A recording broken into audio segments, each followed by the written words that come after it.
All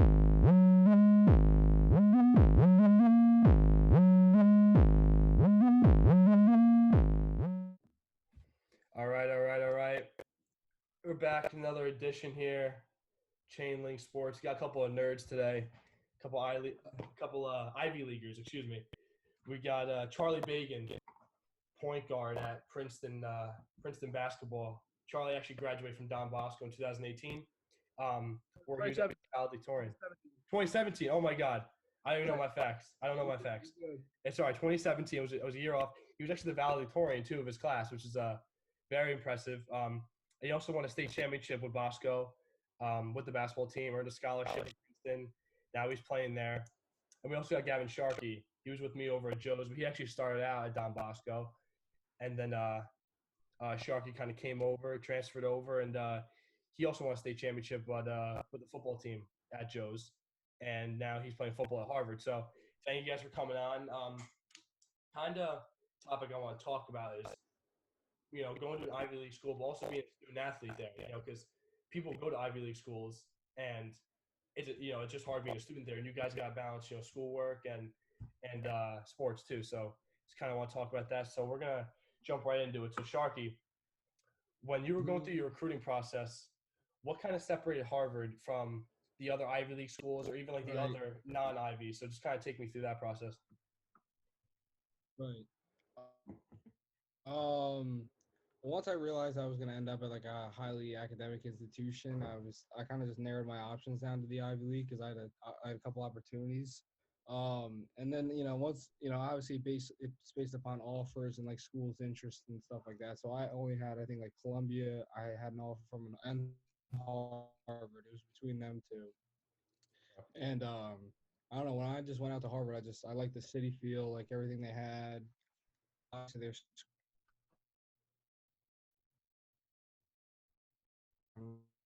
yeah, and plus the freshman that we're gonna meet soon. I don't know, it was just a different vibe, and I liked it a lot.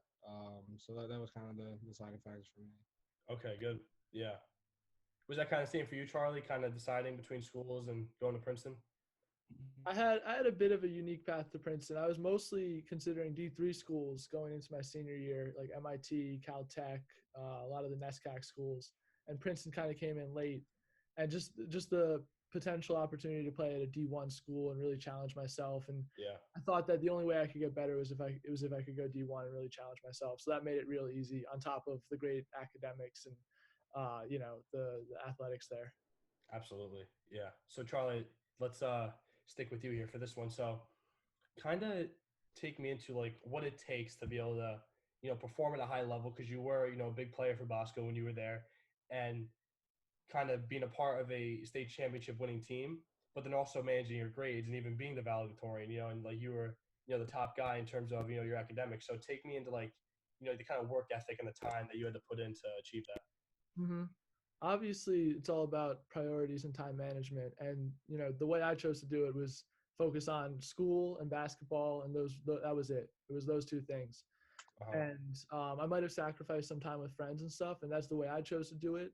I think I also knew that I'm kind of an introvert. I like time to myself, and I needed potentially to, take a couple hours at the end of the night for myself, whereas other people, might be able to spend time with friends.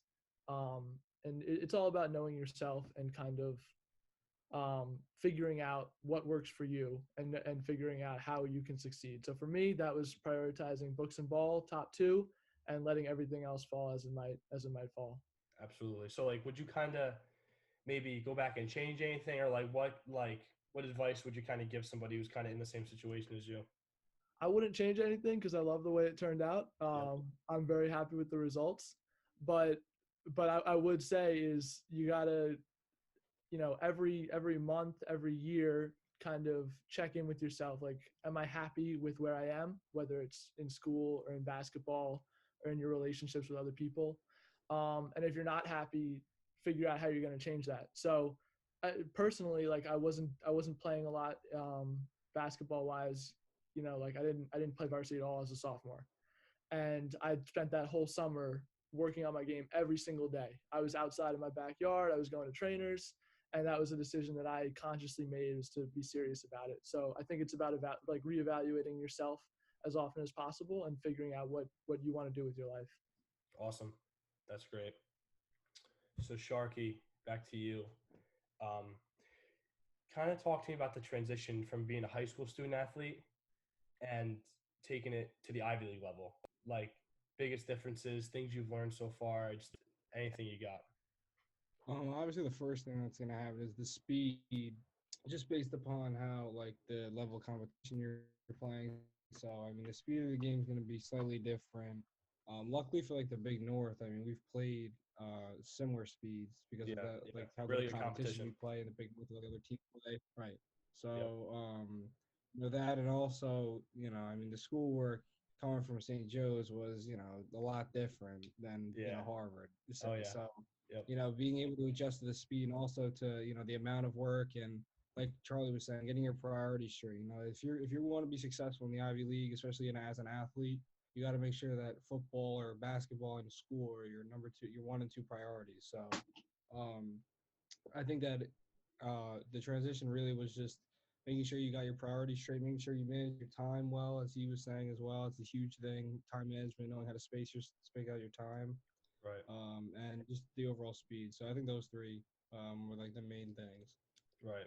So Charlie, kind of the next question I had for you, Gavin kind of touched upon it in the sense of football. So like, did you kind of experience the same thing in terms of like changing levels from high school to college basketball? Was it like kind of like the speed, like the game started like picking up on you? Is that kind of similar?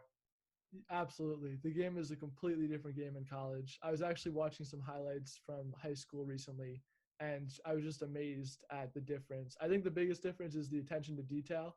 Like Gavin, I don't know how much you guys go into like plays and like breaking down film and stuff in college, but like for us, we watch so much film. If we're like off on a very minor detail, coach immediately stops practice and makes us redo it. And it was just like very different from high school, where you can get away with being a little bit more athletic or just like a little bit more talented. Yeah. In college, if you make one mistake, they're getting a wide open three and they're making it every time. It's uncanny.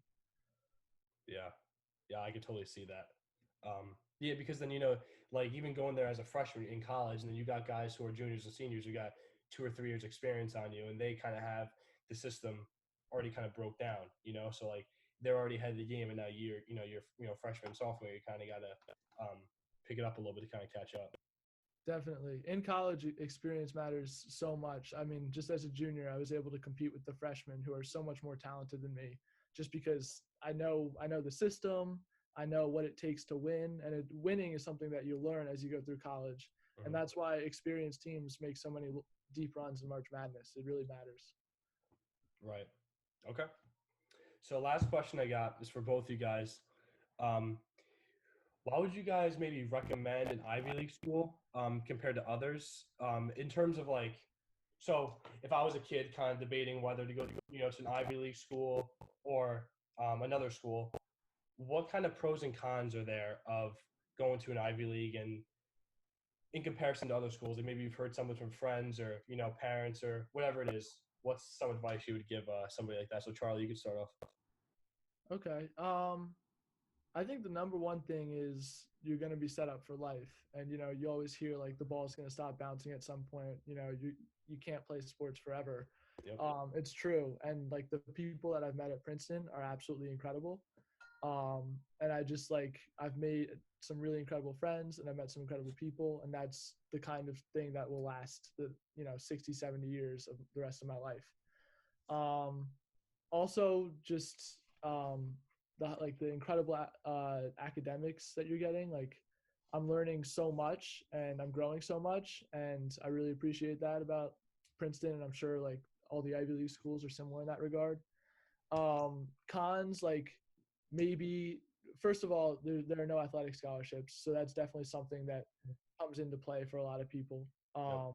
I know like almost all the Ivy League schools, if not all of them, have really good need-based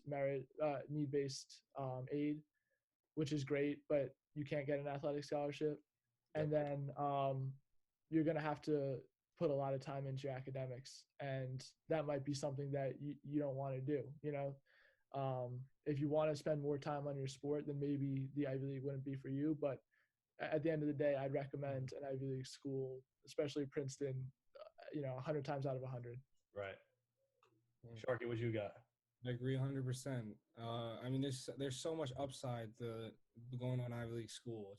Just the connection. Like he said, the ball's gonna stop bouncing, the football's gonna stop being thrown. Like at some point, you're gonna have to hang it up, and you're gonna have your degree to show for it, especially if you need to get a good job on, wherever you need to be. Yeah. I mean, that was the main reason why I went there, was because I want to have a sustainable future and live stress free. Hopefully, have enough money so I don't have to worry even about that aspect of life.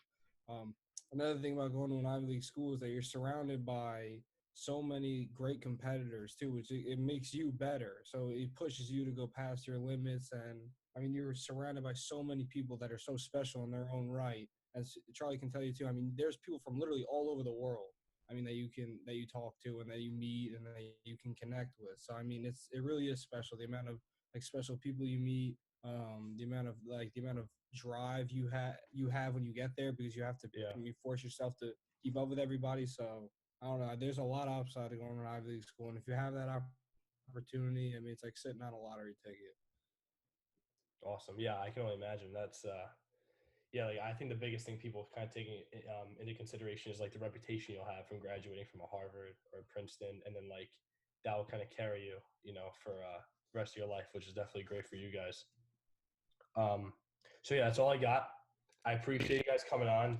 I think you guys gave some really valuable information. I think you guys that was just great. I really appreciate it, and hope you guys are doing well. Anytime you go. Mother. Anytime. All right, guys. I'll talk to you soon. All Sign right, off. man. Peace.